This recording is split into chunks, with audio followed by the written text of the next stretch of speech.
नमस्कार. पुन्हा एकदा एका नवीन व्हिडिओसोबत तुम्हा सर्वांचं आपल्या चॅनलमध्ये खूप खूप स्वागत आहे. आजच्या व्हिडिओमध्ये आपण 30 साईज कटोरी ब्लाऊजचं ड्राफ्टिंग जे आहे ते पाहणार आहे. तर इथे पहा, हा ब्लाऊज जो आहे तो 30 साईजचा आहे. इथे उंची पाहूया. पहा, उंची आहे 12 इंच, 3.25 इंच हा पाठीमागचा आपला भाग आहे. चेस्ट मोजताना हुक लावून घेऊन आपण चेस्ट मोजायची आहे. इथे पहा, या पद्धतीने आणि इथून पहा या पद्धतीने इथे हा भाग जो आहे व्यवस्थित करून घ्यायचा. इथला सुद्धा भाग फिटिंगचा जो आहे तो व्यवस्थित करून पहा थोडासा खेचायचा आहे. आणि किती येतंय पहा, 15.25 इंच येत आहे. परंतु आपण हे 30 साईज नुसार कटिंग करणार आहे. पहा इथे, कारण हा ब्लाऊज थोडासा टाईट आहे, तर आपण 30 साईज नुसार कटिंग करू इथे. आणि इथे पहा, हुकचा भाग सुद्धा असा 7.5 इंच भरत आहे. इथे या पद्धतीने एक भाग आपला 7.5 भरतोय. थोडंसं असं खेचून घेतलं तर 15.25 इंच होतंय. पहा, थोडं मी जास्त ओढलं तर 15 इंच होतंय. तर या पद्धतीने हे माप आहे. इथे कटोरी किती आहे हे चेक करून घेऊया. 4.5 इंच कटोरी आहे. इथं पहा, बरोबर 4.5 इंच कटोरी. आणि क्रॉसपट्टी किती आहे, 2.25 इंचच आहे. पहा, इथून हे मोजायचं किती येते. हे आपण आपल्यावरती डिपेंड आहे किती वाढवायचं. पुढचा गळा किती आहे हे चेक करू. 5 इंच. 12 इंच उंची आहे. पहा, खूप कमी उंची आहे ब्लाऊजची. तर इथे सर्वात पहिल्यांदा एक पॉइंट देऊन एक लाईन ओढून घेतली. पहा, इथे परत लाईन ओढून घेतली. इथे आपल्याला सर्वात पहिल्यांदा उंची घ्यायची आहे ब्लाऊजची.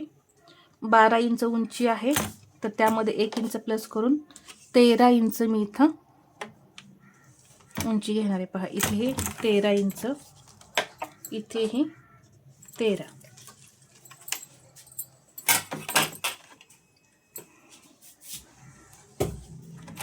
तर इथे शोल्डर मी फक्त 4.5 इंच घेणार आहे. पहा, कमी साईज आहे म्हणून आपण शोल्डर इथं 4.5 इंच घेतलेला आहे. आणि मुंडा घेणार आहे मी 5. इथून असा मुंडा घेतला मी 5 इंच. एक लाईन ओढून घेऊ. आता इथं छातीचा चौथा भाग 7.5 प्लस 1.5 इंच मार्जिन. कंबर आहे 24, त्यामध्ये 1 इंच टक्ससाठी 7 इंच झाले आणि 1.5 इंच मार्जिन. आता हे जोडून घेऊया. आता लहान साईज आहे, लहान साईजमध्ये कुठे काय बदल करायचा ज्यामुळे तुमच्या मुंड्यामध्ये घोळ वगैरे येणार नाही.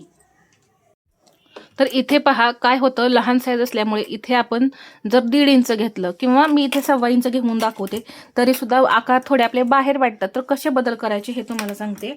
तर इथे हा 5 इंच मुंडा आहे ना, याचा सेंटर करून घ्यायचा 2.5 इंच.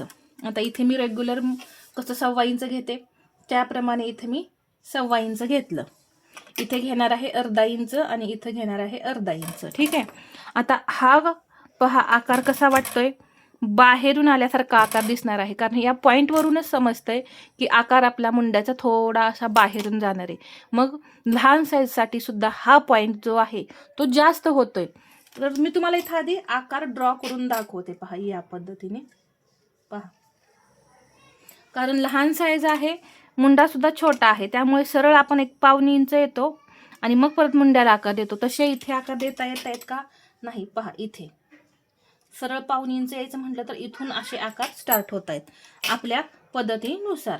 तर इथे या पद्धतीने डायरेक्ट हा आकार तयार होतोय. आणि हा कोपऱ्यातला जो अंतर आहे हे सुद्धा मला जास्त वाटतंय.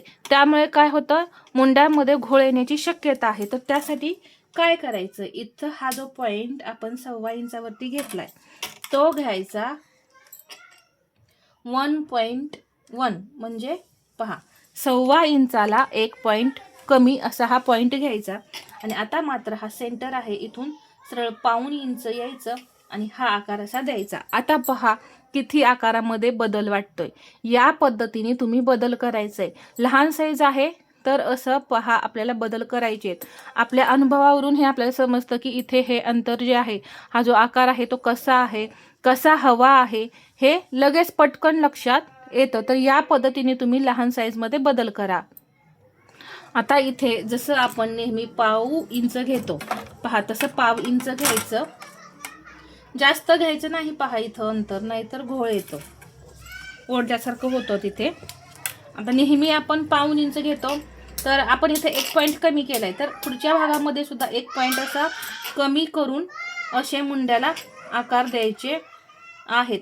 काही घाबरायची गरज नाही, इथे एकदम परफेक्ट असा हा आकार येतो. आता इथे मात्र आपल्याला शोल्डर पट्टी किती हवी आहे, 2.5 इंच हवी असेल तर इथं 3.25 इंचावरती घ्यायचं.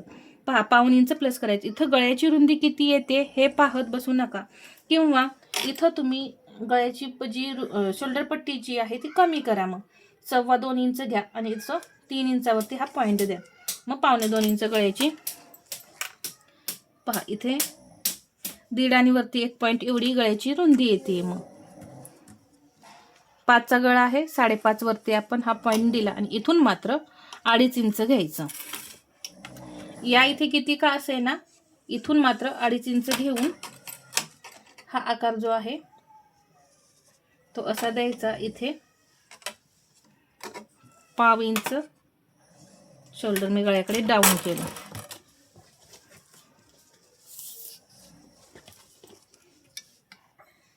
सव्वा 2 इंच आपली क्रॉसपट्टी होती, आपण चेक केलेली होती, तर इथे सुद्धा असंच 2.25 इंचावरती पॉईंट द्यायचा.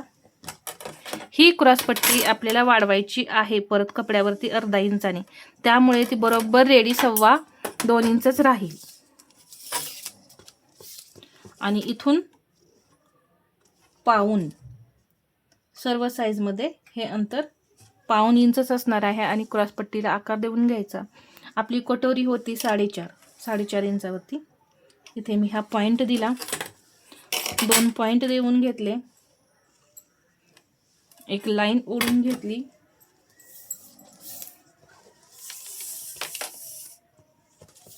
इथे गळ्याजवळ मी 1 इंच वरती जाणार आहे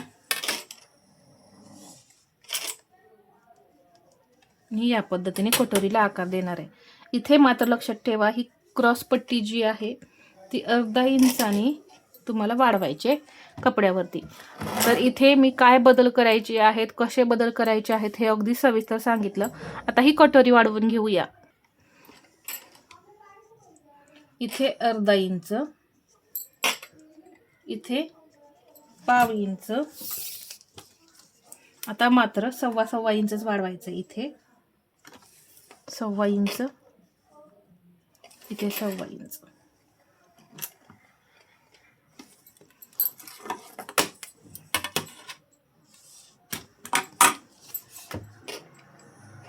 हे जे वाढवलेलं आहे याचा असं सेंटर करून घेऊन इथे सुद्धा मी 2.25 इंचच घेणार आहे. 1.2 हे असं जोडून घ्या या पद्धतीने.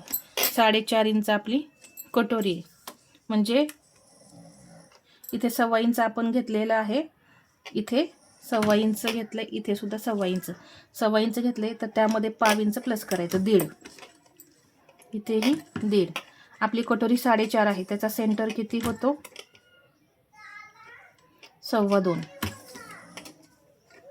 इथूनही 2.25 या पद्धतीने, म्हणजे आपली 4.5 इंचाची बरोबर कटोरी तयार होते. पहा इथे हे शिलाईसाठी मार्जिन आहे, इथे सुद्धा हे शिलाईसाठी मार्जिन आहे आणि 2.5चा टक्स घ्यायचा. पहा बरोबर आपली कटोरी तयार झाली. आकार पहा इथे किती छान असे आलेले आहेत. तुम्हाला इथे कुठे पसरट उबट अशी कटोरी दिसते का? एकदम परफेक्ट असे आकार इथे आलेले आहेत. तर यानुसार तुम्ही सुद्धा कटिंग करून पहा. आणि हा व्हिडिओ आवडला असेल तर लाईक करा, शेअर करा आणि असेच नवनवीन व्हिडिओ पाहण्यासाठी आपल्या चॅनलला सबस्क्राईब करायला विसरू नका. धन्यवाद.